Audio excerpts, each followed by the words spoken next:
narcos como, bueno, un factor que podría llegar como a movilizar gente, digamos, con el peor de los objetivos. ¿Es un fenómeno este que lo ves generalizado? Hablabas de, bueno, de Córdoba 2013, pero sucede en Buenos Aires, sucede en Santa Fe también. Y digo, ¿hay relación? ¿A veces pueden jugar juntos con la política? La política territorial, en algunos casos, es muy común que hayan tenido punteros que eran o se convierten después en narcos y que tienen 20 fotos con un intendente, lo que fuera, son amigos, comían asados y al intendente se le pone difícil explicar.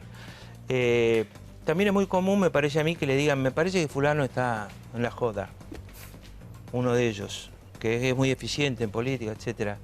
Y ahí se verá que si algún intendente lo corre, si algún intendente lo investiga, o si se hace el tonto y sigue a ver qué pasa, hasta que el tema estalle. No puedo decir porque los intendentes son todos diferentes. Hoy los intendentes no son los de antes, han cambiado mucho. La mitad son del PRO. Quedan 2 o 3 intendentes así, muy largos, muy longevos. Y la verdad es que lo que yo creo es que cuando hay una movilización al centro, viene mucha gente de los barrios.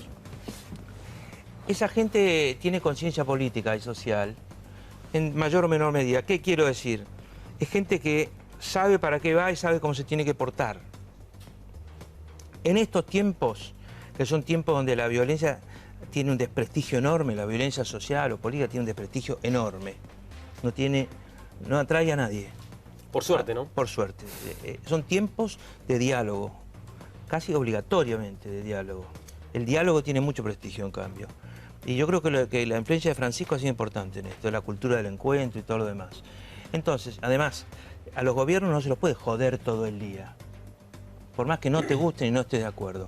Lo que tenés que hacer es saber cuándo decir, ¡toc! Acá esto no va, esto lo paro, esto no se va a votar, etc. Ahora, en estos tiempos así, muchos salen de los barrios y van a una manifestación o van a un paro con movilización. ¿Quiénes quedan en los barrios? Los más pibes. Los más pibes quedan en los barrios porque no salen de los barrios, no salen casi nunca de los barrios los que se quedan. No están movilizados, no están politizados o concientizados, por eso no van, pero sí están listos para la primera piedra tirar 5.000 piedras. Esos pibes pueden ser manejados por los narcos perfectamente. ¿Es muy distinta la situación de la época en la que te tocó gobernar la provincia de Buenos Aires en ese sentido?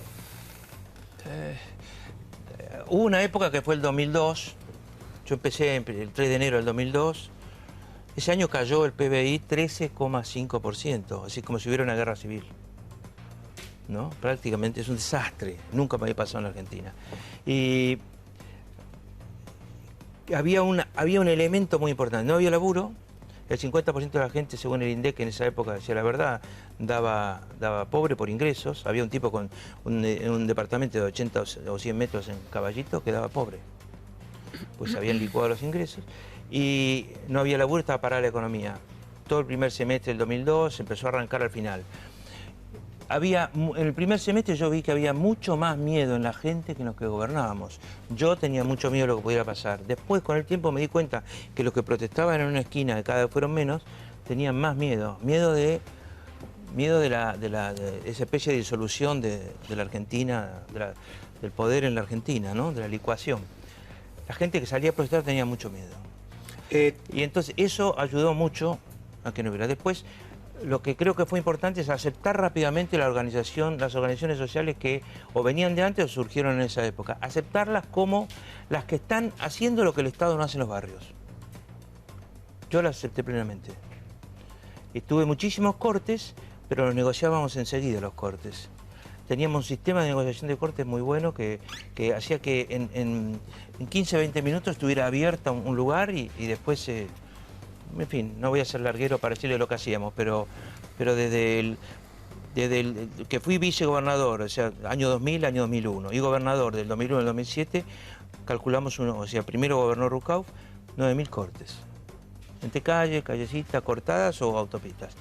Y tuve mucho menos lío con los cortes posteriores. ¿Por qué? Porque la gente protestaba, pero estaba muy preparada para que uno lo ayudara rápidamente. Y Porque los mismos que hacían cortes tenían miedo a que esa Argentina que vivíamos. Y además la Argentina empezó a crecer